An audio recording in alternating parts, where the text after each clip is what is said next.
শাহিদুল ইসলাম বলেছেন, বাসা বাড়িতে জিন সাপ চেনার উপায় কি, এক্ষেত্রে করণীয় কি? এক্ষেত্রে অনেক বড় ডিসকাশন আছে। প্রথমত আমরা বলবো, বাসা বাড়িতে যদি সাপ পাওয়া যায়, সাথে সাথে সেটাকে হত্যা না করার ব্যাপারে রাসূল সাল্লাল্লাহু আলাইহি ওয়াসাল্লামের নির্দেশনা আছে, কারণ জিন হয়ে যেতে পারে। এবং এক্ষেত্রে আমরা যেটা দেখি যে রাসূল সাল্লাল্লাহু আলাইহি ওয়াসাল্লাম 3 বার, যদি সে মুসলিম জিন হয়ে থাকে, হয়তো সাপের ছবি ধরে এসেছে, তাকে 3 বার মানে চলে যেতে বলা। এরপরে যদি সে থাকে তখন তাকে তার ব্যাপারে ব্যবস্থা নিতে বলা হয়েছে।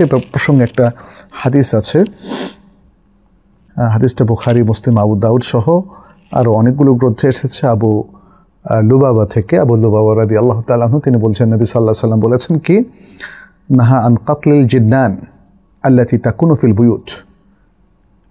তিনি ঘরের মধ্যে যে জিনগুলো থাকে সেগুলোকে কতল করতে নিষেধ করেছেন। ইল্লাল আবতার ওয়া যাত তুফিয়াতাইন। আবতার এটা হলো মানে ছোট লেজ বিশিষ্ট সাপ, আর যাত তুফিয়াতাইন এটা হলো এক ধরনের সাপ যেগুলোর পিঠে 2টো সাদা দাগ থাকে, এমনটি হাদিসের সরার গ্রন্থগুলোতে এসেছে।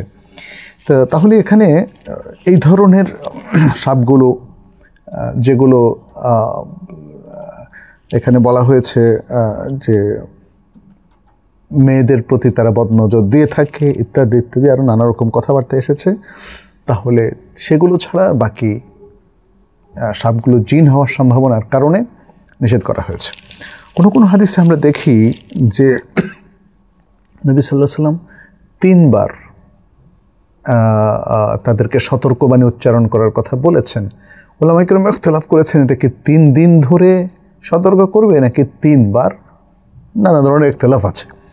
তো আমরা সংক্ষেপে এতটুকু বলবো যে তাহলে প্রফেটিক যে ইনস্ট্রাকশন বা নির্দেশনা, সেটা হলো তাদেরকে সতর্ক করে দেওয়া, তাদেরকে চলে যাওয়ার সুযোগ করে দেওয়া। যদি তারা চলে যায়, সতর্ক করার পরে বের হয়ে যায় তো বের হয়ে গেল, আলহামদুলিল্লাহ। এরপরেও যদি থাকে তখন বুঝতে হবে যে এটা জিন নয়, এটা সত্যিকারের সাপ, হয়তো ক্ষতি করার জন্য এখানে এসেছে, অতএব তখন তাকে হত্যা করা যাবে। অন্যথায় তাদেরকে চলে যাওয়াটাই, যেমন আমরা আরেকটা রিওয়ায়াত দেখি যেটা উসতুল গাবার মধ্যে এসছে, আব্দুর রহমান বিন আবি লাইলা থেকে। সেখানে আবু লাইলা বলছেন, নবী সাল্লাল্লাহু আলাইহি ওয়াসাল্লাম পক্ষ থেকে এক নির্দেশনা হচ্ছে এরকম, ইদা যাহারাতিল হাইয়াতু ফিল মাসকান, যখন সাপ কোনো ঘরের মধ্যে প্রকাশ পাবে তখন তাকে বলবে, ইন্না নাসআলুকা বিআহদি নূহ ওয়া বিআহদি সুলাইমান ইত্যাদি ইত্যাদি, লা তুযিনা, আমাদেরকে কষ্ট দিবেন না। ফাইন আদাত, সে যদি আবার ফিরে আসে তখন তাকে হত্যা করা যাবে, কারণ তাকে তো সতর্ক করে দেওয়া হয়েছে, সে জিন হলে সে চলে যাবে। আর যদি জিন না হয়ে আবার আসে তাহলে বুঝতে হবে যে এটা একটা প্রাণী যেটা ক্ষতি করার জন্য এসেছে।